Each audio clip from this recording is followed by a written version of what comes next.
Cette semaine, le Cameroun vient de connaître une décision historique, à savoir que on a annoncé la condamnation à mort des soi-disant gens qui auraient eu à aller tuer les élèves de Mother Francesca, une école, dans les régions toujours du nord-ouest et du sud-ouest, où chaque jour qui passe, il y a des enlèvements de professeurs, des assassinats et autres crimes.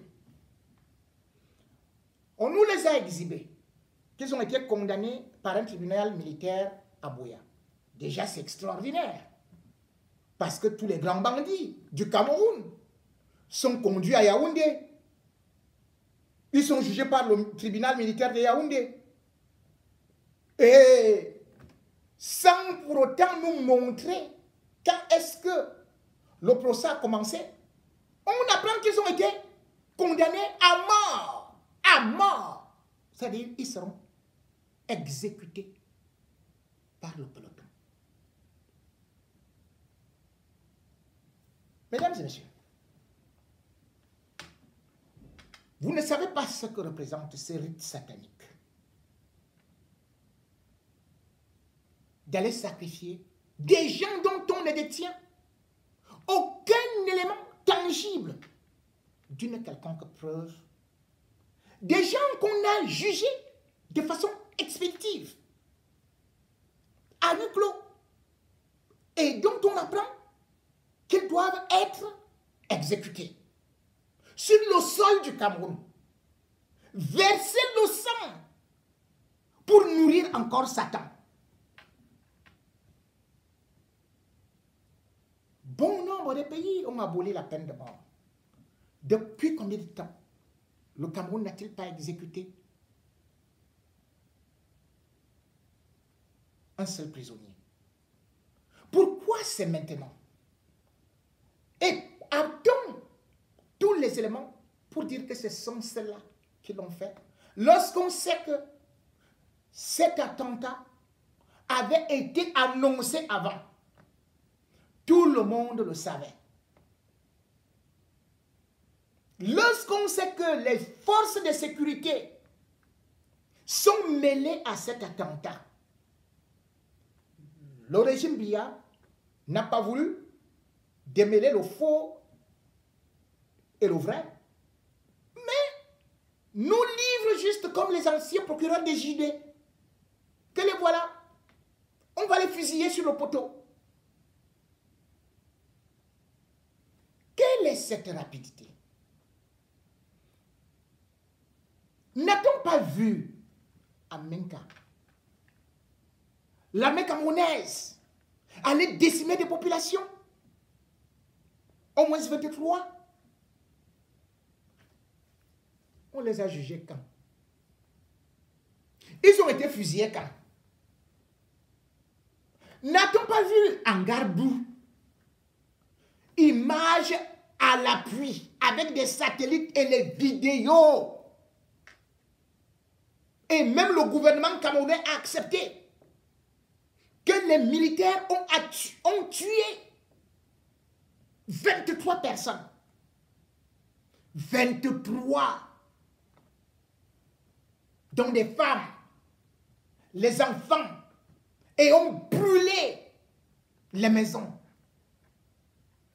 avec des cadavres dedans. Ils ont été condamnés à mort. Ils ont même été condamnés. Où sont les militaires qui avaient fusillé les mamans avec les bébés? C'est depuis combien d'années? Hein? Ils sont enfermés où? Ils ne sont pas fusillés.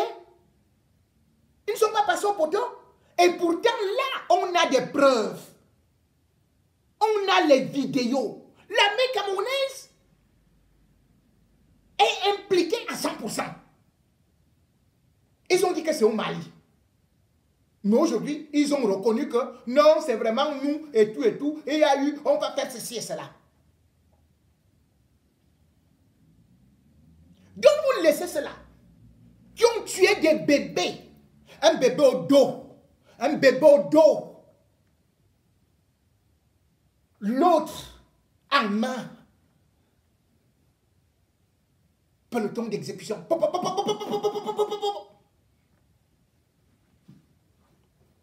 Personne n'est condamné à mort. Personne n'est même condamné. Personne, on ne sait même pas là où ils sont. Puisqu'ils nous ont même sorti des noms des gens qui étaient déjà même morts. Où sont ceux qui ont donné les ordres de ce crime?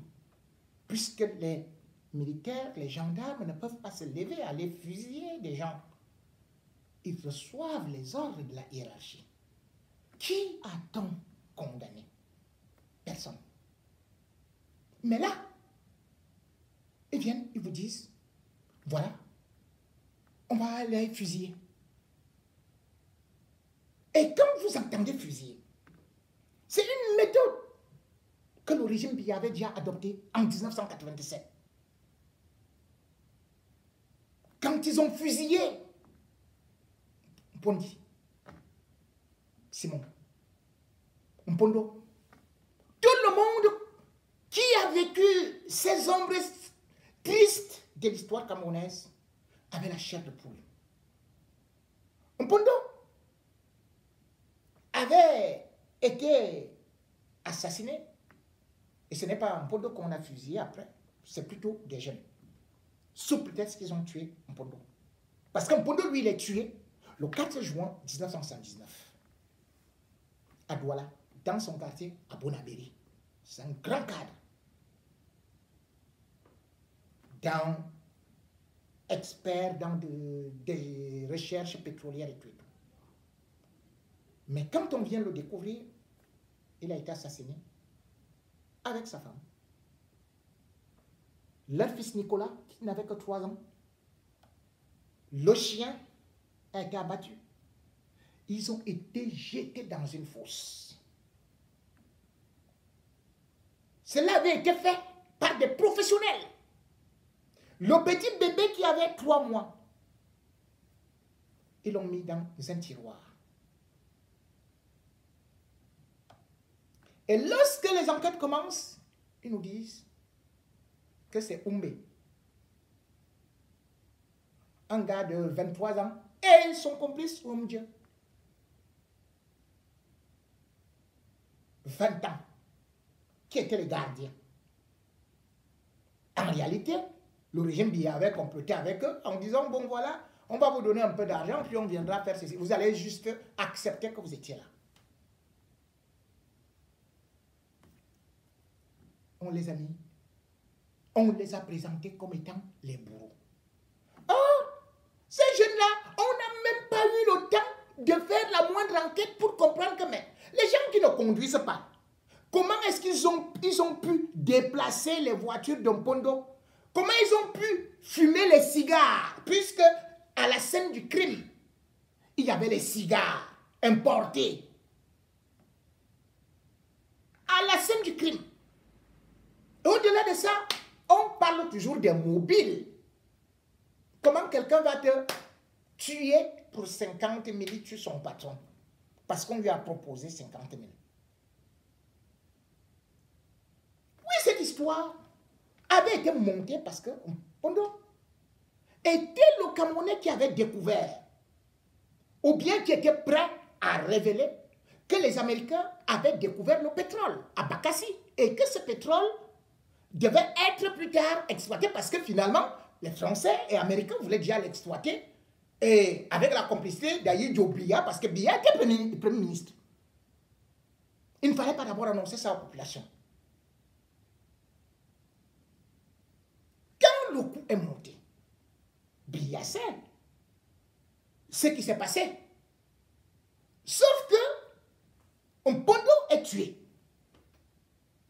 Il a assassiné parce qu'ils avaient vu le père de Mpondo jusqu'à lui dire que non, il faut décrier, il faut dire à ton fils d'arrêter ça parce que Mpondo voulait dénoncer, dire que on a trouvé le pétrole. Et là, les autres avaient peur que, si on dit ça aux anglophones, c'est pour ça que je reviens sur les anglophones, si on dit ça aux anglophones, qui déjà revendiquaient qu'on retourne au fédéralisme, si on leur dit que le pétrole encore vient d'être découvert à Bakassi en 77, alors là, ils vont dire, nous voulons seulement partir ou la sécession, ou alors le fédéralisme, retour au fédéralisme.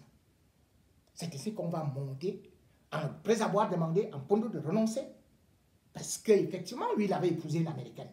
Mpondo va refuser. On viendra l'exécuter. Un peloton de l'armée. Et on va présenter les deux petits jeunes là. Aïdjo, lui, il est parti du pouvoir. Hein. Déjà pour que les gens ne parlent pas.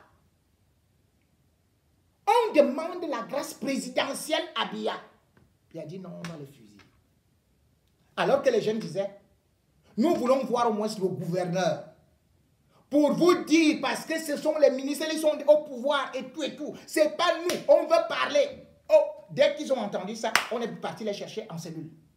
Pour aller directement avec eux. On leur a dit, voilà, vous mangez, ils ont même refusé. On est parti avec eux, on a pris la foule que venait assister. On les a attachés au poteau. 2 enfants de 20 et 23 ans. Donc un avait dit, restez avec votre Cameroun. Et ils ont transversé chaque enfant au moins avec 50 balles. Pour qu'ils ne parlent pas. Aujourd'hui, les mêmes gens qu'on est en train de nous présenter sont les gens qui voulaient plutôt témoigner contre l'armée camerounaise. C'est eux qui sont maintenant condamnés à mort. Et qu'on doit exécuter.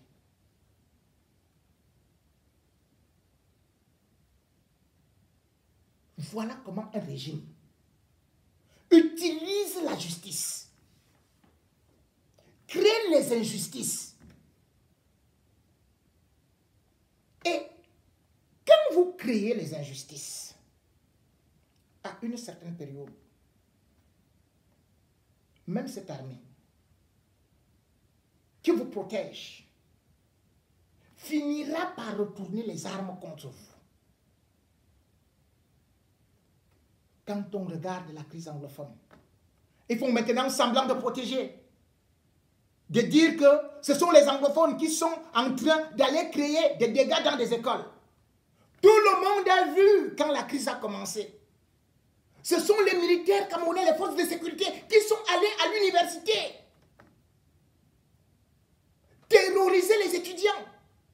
Ils sont allés jusque dans les dortoirs, prendre les filles, les violer. D'autres étaient enroulés dans la boue.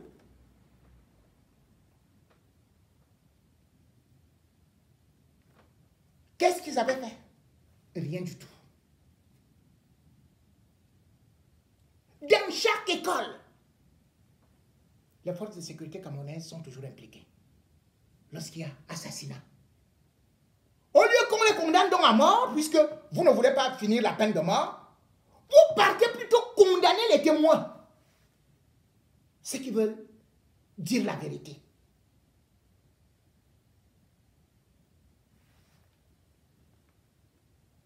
Le régime Biya